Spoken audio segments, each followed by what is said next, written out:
Hello students, मैं रजन वर्मा कृता coaching institute में आपका स्वागत है। स्टूडेंट्स, ये क्लास 12 के एनसीईआरटी मैथमेटिक्स का डिटर्मिनेंट यानी कि सारणी चैप्टर है।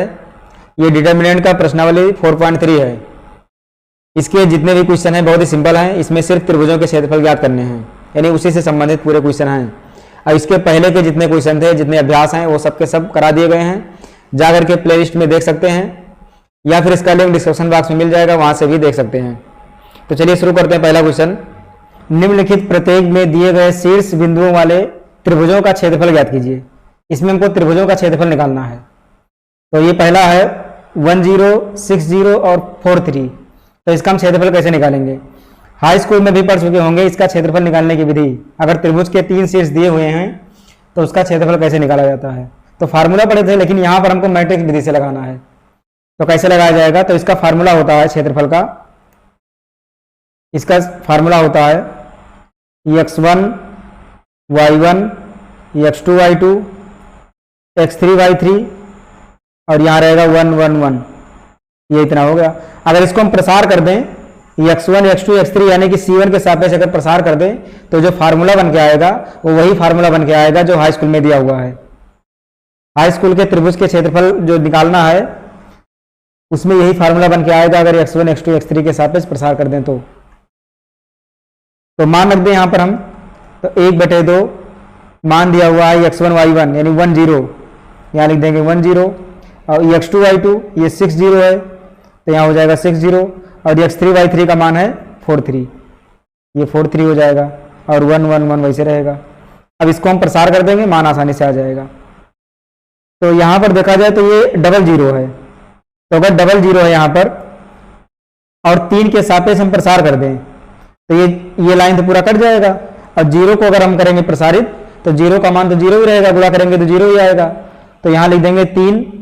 और ये जो बीच में 3 है ये माइनस में होगा, क्योंकि चिन्ह होता है प्लस माइनस प्लस, फिर माइनस प्लस माइनस, फिर प्लस माइनस प्लस, ऐसे चिन्ह होता है।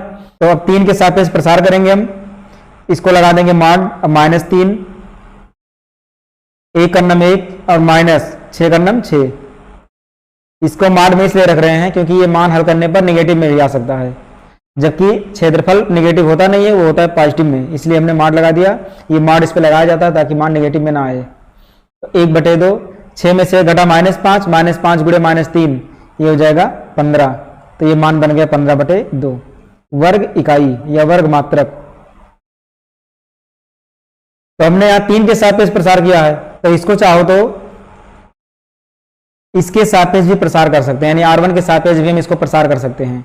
तो अगर R1 के सापेक्ष प्रसार करेंगे तो भी उतने मान आएगा। देखिए इसे 1 है यहाँ पर, तो 1 को रोकेंगे हम। तो 1 को रोकेंगे तो ये लाइन कटेगा।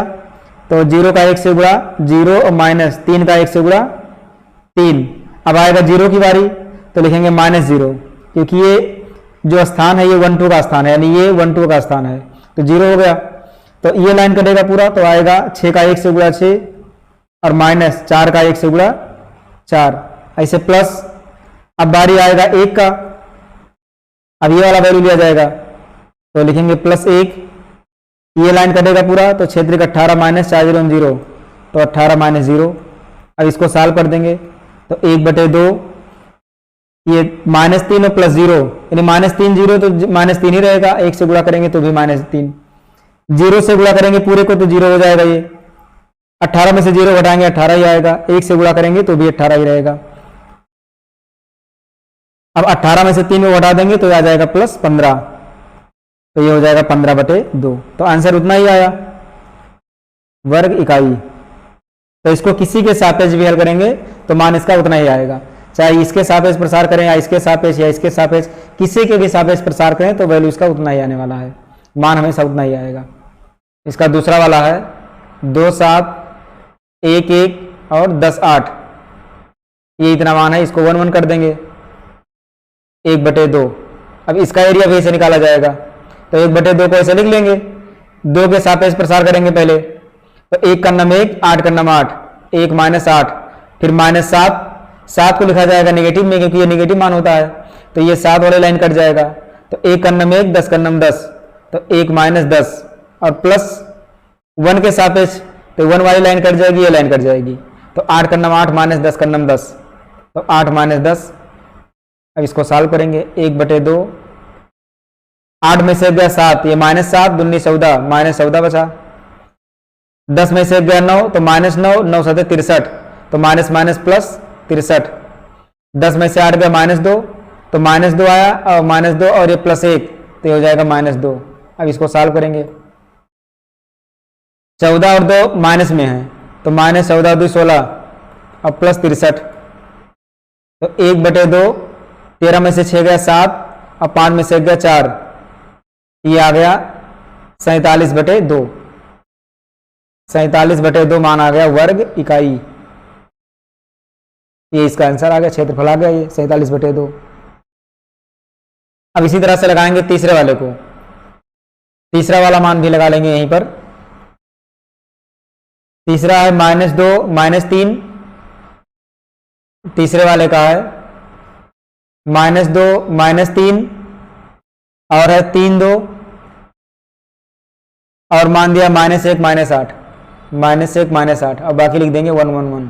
अब इसको सॉल्व कर लेंगे हम, तो 1/2 ऐसे लिखा रहेगा, -2 के सापेक्ष प्रसार करेंगे तो -2 वाली लाइन कट जाएगी, 2 का नम 2 -8 का 1 से गुणा -8 आएगा, तो यहां पहले से माइनस है तो ये हो जाएगा प्लस, और फिर माइनस, अब ये -3 है तो ये माइनस और माइनस +3, तो 3 वाली लाइन कट जाएगी ये, तो 3 का नम 3 माइनस, अब -1 का +1 से गुणा -1, तो यहां भी माइनस है तो ये हो जाएगा +1।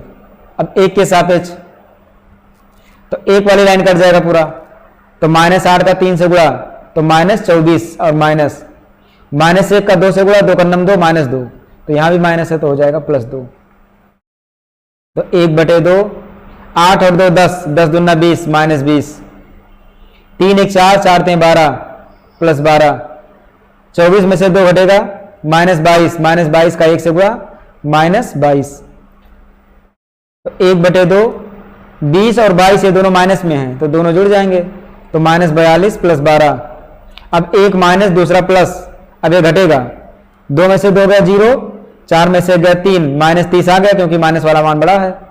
अब जब ये मार्ट से आएगा बाहर तो ये माइनस चिन्ह हट जाएगा, तो ये हो जाएगा प्लस में, तो आएगा 30/2, 2 का नम 2, 2 15 या 30, ये आ गया 15 वर्ग इकाई।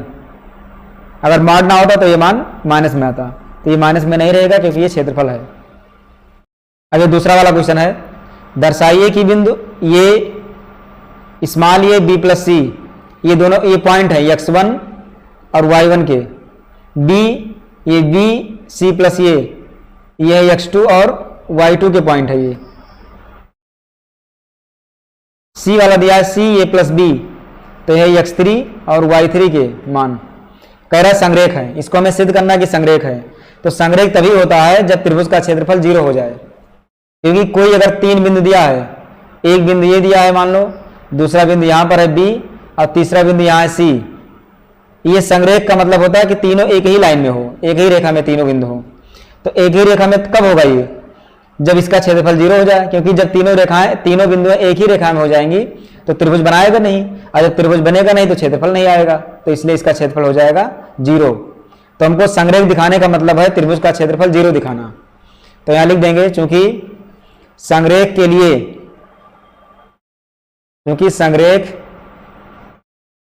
क्या कंडीशन है, त्रिभुज का क्षेत्रफल 1/2 x1 y1 x2 y2 x3 y3, और यहां हो जाएगा 1 1 1, इसका मान कितना होगा 0। संरेख के लिए त्रिभुज का जो क्षेत्रफल है वो 0 होना चाहिए, तो इसी में मान हम रख दें। अगर ये मान 0 आ गया तो समझो कि ये संरेख है, तो हम इसको हल करेंगे, LHS को हल कर लें, तो अगर ये 0 आ जाए समझो संरेख हो जाएगा। तो सबका मान रखेंगे x1 y1 का, तो x1 का मान है ये, और y1 का है b प्लस सी, x2 का है b और y2 का है c प्लस ये, x3 का c और y3 का ये प्लस b, यहाँ हो जाएगा 1 1 1, और 1/2 आगे हो जाएगा यहाँ। तो इसको चाहे तो प्रसार भी कर सकते हैं, ये बी सी के सापेक्ष प्रसार कर दें, चाहे ये b प्लस सी 1 के सापेक्ष या फिर 1 1 1 के सापेक्ष, किसी के सापेक्ष प्रसार कर देंगे तो इसका मान 0 ही आएगा। या फिर अगर आसानी से लगाना चाहे प्रगुण का प्रयोग करते हुए तो भी तरीका है। तो फिर तरीका ये है कि इस C2 में C1 का मान ले जाकर जोड़ दें, जब इसमें जोड़ेंगे तो क्या बनेगा, यहाँ लिख देंगे C2 को चेंज कर दें हम C2 प्लस C1, तो हमको मान मिल जाएगा, ये तो वही रहेगा ए बी सी, तो ये जाकर इसमें जुड़ेगा तो हो जाएगा ए प्लस बी प्लस सी, बी जाकर जुड़ेगा तो ये भी वही बनेगा ए प्लस बी प्लस सी, सी जाकर जुड़ेगा तो भी ए प्लस बी प्लस सी बनेगा, अब 1 1 1 रहेगा ही। अब सभी में से ए प्लस बी प्लस सी कॉमन कर लें हम, इसके पहले वाले अभ्यास की तरह, जैसे इसके पहले वाले में था 4.2 में, उसी तरह से इसमें भी करेंगे हम। तो इसमें ये प्लस बी प्लस सी कॉमन हो जाएगा, तो ये प्लस बी प्लस सी जब कॉमन कर लेंगे तो अंदर बचेगा ये बी सी 1 1 1 और यहाँ भी 1 1 1। जैसा कि इसके पहले अभ्यास में हम पढ़ चुके हैं कि अगर कोई भी दो रो या दो कॉलम सेम सेम हैं, उसका वैल्यू सेम है, तो समझो कि उसका मान 0 हो जाता है। तो ये 1 1 1 यानी C2 का मान और C3 का मान ये सेम सेम है, तो इसका मान हो जाएगा 0, और 0 से किसी मान गुणा होता है तो वो 0 हो जाता है। यहाँ लिख देंगे चूंकि C2 इक्वल टू C3, ये C2 C3 बराबर हो गया, इसलिए इसका मान हो जाएगा 0। अब देखेंगे अगले क्वेश्चन को, ये तीसरा है, प्रत्येक में k का मान ज्ञात कीजिए यदि त्रिभुजों का क्षेत्रफल 4 वर्ग इकाई है जहां शीर्ष बिंदु निम्नलिखित हैं। ये शीर्ष बिंदु दिया है ये बी सी का मान, और x1 y1 x2 y2 x3 y3 का सभी ये पॉइंट दिया गया है, सबका मान दिया गया है। क्षेत्रफल दिया है 4 वर्ग इकाई, ये क्षेत्रफल भी दिया गया है, तो मान कैसे निकाला जाएगा। तो क्षेत्रफल का फार्मूला पता है, इसका फार्मूला होता है 1/2 x1 y1 x2 y2 और x3 y3, यहाँ 1 1 1 हो जाएगा। तो एरिया दिया हुआ है 4, तो हम बराबर इसको एरिया रख देंगे 4, इसको डायरेक्ट लिख दें 1/2, मान रख देंगे हम x1 y1 की जगह k0 और x2 y2 की जगह 4 0 और x3 y3 की जगह 0 2, और बाकी 1 1 1 वैसे रहेगा।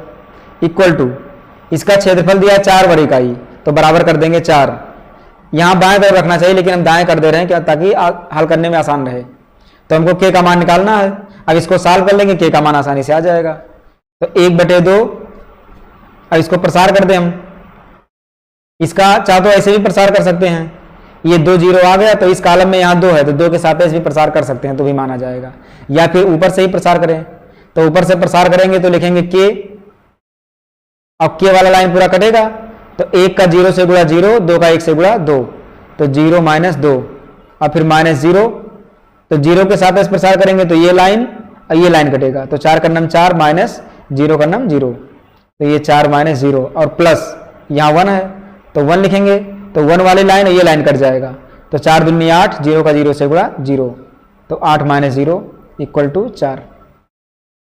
अब इसको हल कर लें, और तो -2 का k से गुणा -2 के, और यहाँ पर ये तो 0 हो जाएगा, 8 में से 0 गया 8, 8 का 1 से गुणा 8 बराबर 4, 2 जाकर गुणा कर दे इसमें, तो -2 के प्लस 8 इक्वल टू हो जाएगा 4 दूनी 8, ये बन जाएगा। अब यहाँ पर हम देखेंगे तो ये माड में है -2 के और प्लस 8 इक्वल टू 8, तो जब माड को हटाएंगे तो यहाँ पर 8 पर हो जाएगा प्लस माइनस दोनों मान, -2 के प्लस 8 इक्वल टू ये हो जाएगा प्लस माइनस 8, क्योंकि माड का मतलब होता है कि चाहे प्लस का मान हो या माइनस का हो, वो दोनों मान प्लस में ही होगा, इसलिए यहाँ पर प्लस माइनस दोनों लगा दिया गया है कि इसका जो भी मान निकाला जाएगा वो प्लस में ही आएगा।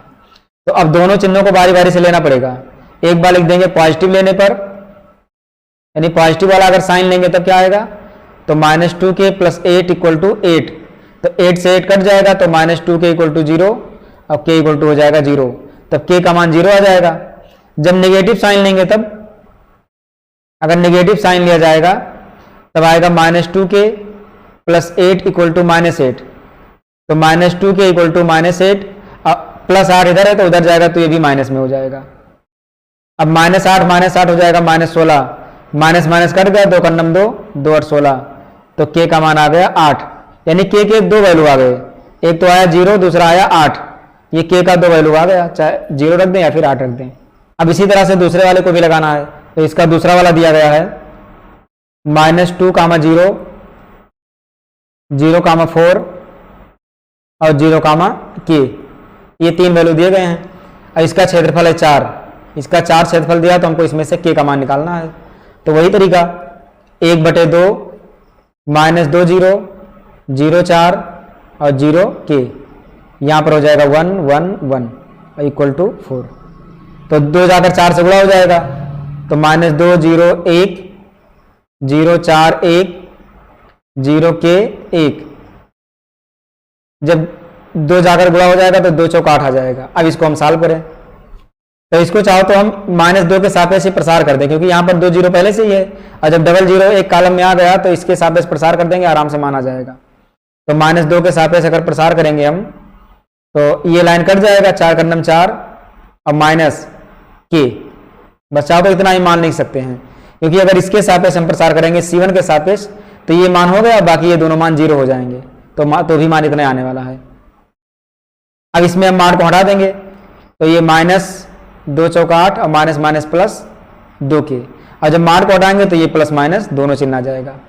तो एक बार पॉजिटिव चिन्ह लेंगे हम, तो एक बार जब पॉजिटिव चिन्ह लेंगे हम तो क्या आएगा, ये आएगा -8 + 2 के इक्वल टू 8। तो -8 उधर जाएगा तो ये हो जाएगा 16, 2 का नम 2 और 16, तो के का मान आ गया 8। और जब निगेटिव साइन लेंगे हम, निगेटिव साइन लेंगे तो आएगा -8 + 2 के बराबर 8 माइनस में, तो यहाँ 2 के बराबर -8 और -8 उधर चला जाएगा तो ये +8, तो ये कट गया, तो 2 के बराबर 0, यानी के का मान आ गया 0। तो ये 2 मान आ गए इसका भी, यानी 8 और 0 मान इसका आ गया, ये हो गया इसका आंसर। अब इसके बाद चौथे वाले क्वेश्चन को देखेंगे हम। चौथा का पहला है, सारणिकों का प्रयोग करके 1 2 3 6 को मिलाने वाले रेखा का समीकरण ज्ञात कीजिए। हमको इसका समीकरण निकालना है, अब वो भी सारणी के प्रयोग से। तो ये 2 पॉइंट दिए गए हैं, मान लें कि एक पॉइंट ये है जिसका शीर्ष है 1, 2, कोई दूसरा पॉइंट है 3 6, इसको नाम दे दें हम बी। ये एक रेखा में यहां बना हुआ है, इसे इस तरह से एक रेखा में है। हमको कह रहा है कि रेखा का समीकरण निकालना है, और रेखा का समीकरण निकालने से के लिए हमको क्या करना होगा कि कोई एक पॉइंट अपनी तरफ से मान लेंगे, हम कोई एक तीसरा पॉइंट ले लेंगे जो इसी रेखा पर हो, कोई एक तीसरा पॉइंट ले लेंगे सी हम x, y करके, जो कि इसी रेखा पर हो। तो इससे ये पता चलता है कि ये तीनों पॉइंट एक ही रेखा में हैं। अगर एक ही रेखा पर है तो इसको क्या कहेंगे हम, संरेखीय, इसको हम संरेखीय कहेंगे। और जब संरेखीय हो जाएगा तो त्रिभुज का क्षेत्रफल 0 कर देंगे और आराम से समीकरण बन जाएगा। तो और समीकरण निकालने का तरीका हाई स्कूल में भी पढ़ चुके हैं, उसका दूसरा तरीका है, दूसरा फार्मूला है, तो फार्मूले से भी लगा सकते हैं। y - y1 बराबर जो होता है em x - x1 वाला, उससे भी लगा सकते हैं। और ये इसका डिटर्मिनेंट यानी साइड का प्रयोग करके लगाना हमको। तो कैसे लगाया जाएगा इसको, तो संरेखीय यानी कि क्षेत्रफल 0 होगा, तो लिखेंगे 1/2 x1 y1 1, 2 x2 y2 3, 6 x3 y3, इसकी जगह पर है xy, तो 1 1 1 और इक्वल टू समरेखीय है, तो यानी संरेखीय है, तो इसका मान हो जाएगा 0। तो 2 से गुणा करेंगे 0 में तो 0 ही रहेगा। अब इसको प्रसार कर दें हम, तो 1 के सापेक्ष प्रसार करेंगे तो ये लाइन कटेगा, 6 का 1 से गुणा 6 और माइनस y का 1 से गुणा y -2, 2 के सापेक्ष होगा तो ये लाइन कटेगा, 3 का नम 3 माइनस x का 1 से गुणा x और +1, तो 3 का y से गुणा 3y और माइनस x का 6 से गुणा 6x बराबर हो जाएगा 0। अब इसको सॉल्व करेंगे, 1 का 6 से गुणा 6 माइनस y माइनस 2 का 3 से गुणा 6 माइनस माइनस प्लस 2x, और इसको हल करेंगे तो 1 गुणा होगा तो वही रहेगा, 3y माइनस 6x बराबर 0। तो x वाले को ये +2x और ये -6x, तो 6 में से 2 घटेगा तो आएगा -4x प्लस 3y और ये -y, तो 3 में से घटेगा तो ये आएगा +2y, ये +6 -6 ये तो कट गया दोनों और बराबर आ जाएगा 0।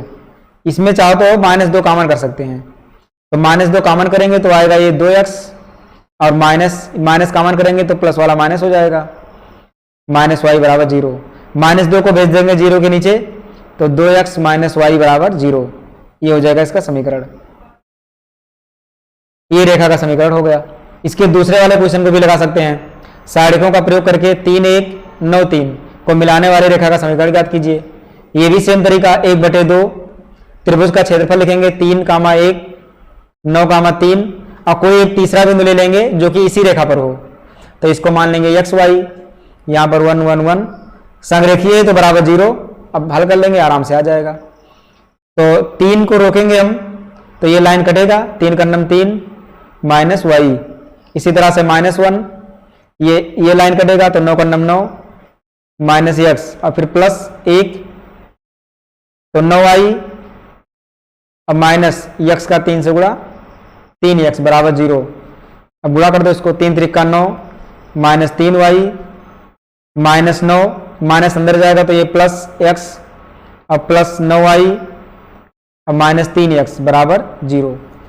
पहले x वाले को ये प्लस x है और यहाँ पर माइनस 3x है, 3 में से घटेगा तो आएगा 2, ये 2x माइनस वाला बड़ा है तो माइनस 2x प्लस 9y और माइनस 3y, 9 में से 3 घटेगा तो 6y, वो भी प्लस में क्योंकि प्लस वाला बड़ा है, प्लस 9 माइनस 9 कट गया बराबर 0। 2 कॉमन करेंगे माइनस का तो ये बचेगा x और ये माइनस हो जाएगा 3y बराबर 0। माइनस 2 को भेज देंगे 0 के नीचे तो x माइनस 3y बराबर 0। ये हो गया इसका समीकरण। अब चाहो तो 3y को दाईं ओर भी भेज सकते हैं, x बराबर 3y भी हो सकता है, तो कोई जरूरी नहीं है, यही आंसर ठीक है, इतना हम लिख सकते हैं। अब इसके बाद 5वां क्वेश्चन, ये इस अभ्यास का सबसे लास्ट क्वेश्चन है, 5 क्वेश्चन, इसमें बहुत ही कम क्वेश्चन थे और सब बहुत आसान क्वेश्चन थे। इसमें लिखा हुआ है कि यदि शीर्ष 2, -6, 5, 4 4 वाले त्रिभुज का क्षेत्रफल 35 वर्ग इकाई हो तो k का मान ज्ञात कीजिए। अभी जो लगाते चले आए सेम वही है, तो उसी तरह से लगा लेंगे, आराम से आ जाएगा ये। तो इसको भी वैसे लिखेंगे 1/2 2, -6, 5, 4 k, 4 यहाँ 1 1 1 और बराबर क्षेत्रफल इसका दिया गया है, तो क्षेत्रफल दिया तो लिख देंगे 35, 2 जाकर गुणा हो जाएगा 35 से, तो 35 दूना 70 और इसको हम प्रसार कर दें तो 2 4 का नम 4 माइनस 4, फिर ये -6 तो माइनस होता है तो माइनस माइनस हो जाएगा प्लस, और ये लाइन कटेगा तो 5 का नम 5 माइनस k का 1 से गुणा k और प्लस हो जाएगा 1, तो 1 के सापेक्ष प्रसार होगा तो ये लाइन कट जाएगा, 5 20 माइनस 4 का k से गुणा 4k और बराबर 2 जाकर गुणा हो जाएगा तो 35 दूना 70 हो जाएगा। इसको हम कर देंगे माड में, 4 में से 4 का 0, ये तो खत्म हो गया, 6 का 5 से गुणा 6 5 30 minus 6k 20 minus 4k plus में रहेगा 20 माइनस 4k इक्वल टू 70। अब -4k -6k ये दोनों माइनस में है तो जुड़ जाएंगे तो -10k, ये +30 ये +20 तो हो जाएगा 50 इक्वल टू 70 हो गया ये। अब माड को जब हटाएंगे तो ये डबल चिन्ह लगेगा प्लस और माइनस दोनों का, तो -10k + 50 इक्वल टू हो जाएगा ये +-70। अब इसको दोनों चिन्ह को लेकर सॉल्व करेंगे बारी बारी से। एक बार पॉजिटिव का साइन लेंगे, जब पॉजिटिव का लिया जाएगा तो -10k + 50 और बराबर हो जाएगा ये +70, तो -10k बराबर 70, 50 को भेज देंगे दाईं ओर तो -50, तो -10 के बराबर 70 में से 50 घटेगा तो 20, 10 का नम 10 10 दूना 20 माइनस चला जाएगा दाईं ओर तो हो जाएगा ये -2। अब नेगेटिव साइन का प्रयोग कर देंगे, नेगेटिव लेने पर जब नेगेटिव साइन का प्रयोग करेंगे तो ये बनेगा -10k + 50 और बराबर -70, तो -10k बराबर -70 और 50 उधर जाएगा तो हो जाएगा -50, तो -10 के बराबर ये दोनों माइनस में है तो दोनों जुड़ जाएंगे तो हो जाएगा -120, 10 से कट जाएगा ये तो आ जाएगा ये 12 और माइनस से माइनस कट जाएगा तो k का मान हमको मिल गया 12, यानी k के 2 मान मिल गए, एक तो -2 और दूसरा 12। तो ऑप्शन में देख लेंगे कि -2 और 12 कहां पर है, तो यहां पर -12 -2 तो ये -12 ये गलत हो गया, ये 12 और -2 ये डी ऑप्शन इसका सही हो जाएगा। तो ये आज का अभ्यास 4.3 खत्म हो गया। इसके बाद का जो अभ्यास है वो अगले दिन आ जाएगा, अगले वीडियो में आ जाएगा। तब तक इसको अच्छे से देखें, अपना नोट्स बनाते रहें। वीडियो पसंद आ रहा हो तो इसको लाइक करना ना भूलें और ज़्यादा से ज़्यादा में शेयर करें ताकि और भी बच्चों को इसका लाभ हो सके। तो फिर मिलते हैं अगले वीडियो में।